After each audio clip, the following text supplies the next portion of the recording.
भगवान बिरसा मुंडा के जयकारे के साथ पीएम मोदी ने चुनावी शंखनाद किया। मतलब साफ है कि झारखंड जो है वो फोकस में होने वाला है।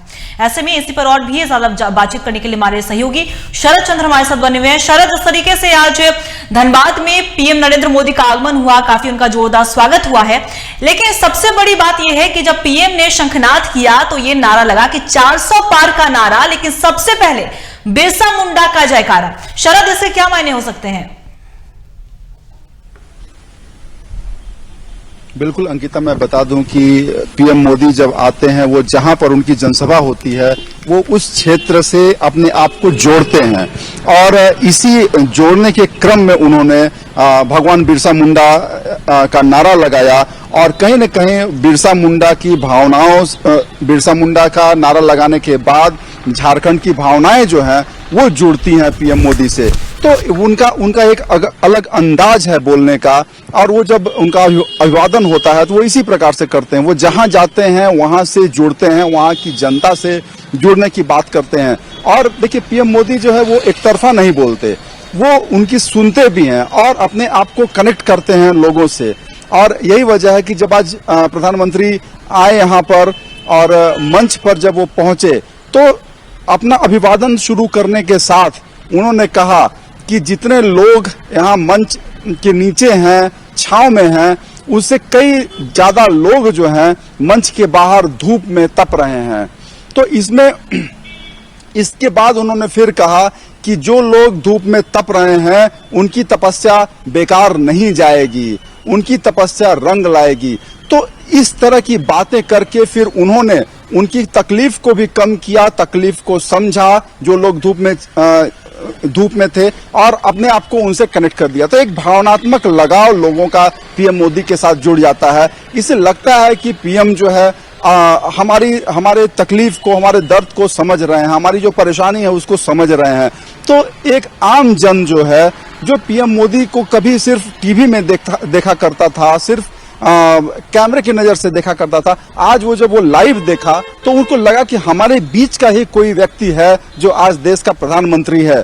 और यही वजह है कि जो अनुमान लगाया जा रहा था कि लोग लाखों में आएंगे, जो भाजपा दावे भी कर रही थी, वही लगा कि आज जितनी संख्या बल, जितना स्ट्रेंथ था इस पंडाल का, उसका लगभग 4 गुना ज्यादा जो है अनुमान जो लगाया जा रहा था उतना ही लोग आए।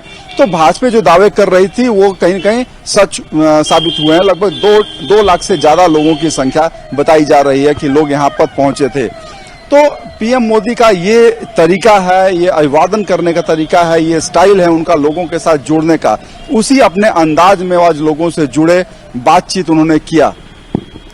शरद, देखिए, जब पीएम मोदी का भाषण चल रहा था, लेकिन उसमें एक और बात अगर हम फोकस करें तो बाबूलाल मरांडी है। बाबूलाल मरांडी को अपने भाषण में अक्सर पीएम मोदी दोस्त कहते हुए नजर आए कि वो मेरे पुराने दोस्त हैं। तो ऐसे में इसके क्या मायने हो सकते हैं शरद? क्या बाबूलाल मरांडी को कोई बड़ी जिम्मेदारी सौंपी जा सकती है?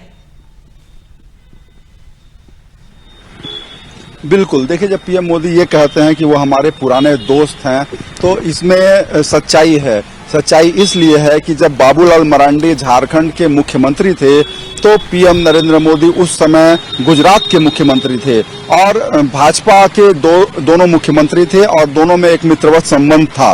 तो यही वजह है कि आज वो प्रधानमंत्री हो गए, लेकिन बाबूलाल मरांडी पूर्व मुख्यमंत्री रहे हैं और मुख्यमंत्री काल के समय का जो संबंध है उसको पीएम मोदी ने बताने का प्रयास किया है। और मैं बता दूं कि पीएम मोदी सिर्फ बाबूलाल मरांडी ही नहीं, झारखंड के जो दूसरे मुख्यमंत्री अर्जुन मुंडा हैं उनके साथ भी वो पीएम मोदी रहे हैं। जब वो गुजरात में मुख्यमंत्री थे तो अर्जुन मुंडा झारखंड के मुख्यमंत्री थे। इसी प्रकार जब पीएम मोदी गुजरात में मुख्यमंत्री थे तो बाबूलाल मरांडी जो है झारखंड के मुख्यमंत्री थे। तो दोनों भाजपा दल से आते थे और दोनों राज्यों में अलग अलग मुख्यमंत्री थे। तो एक समानांतर संबंध उस समय था। उसी चीज को पीएम मोदी जो है अपने शब्दों में बयां करते हैं और बताते हैं। दूसरी बात क्या है कि जब झारखंड में अभी जब चुनाव आया है तो वो सारा दारो मदार जो है बाबूलाल मरांडी के ऊपर है।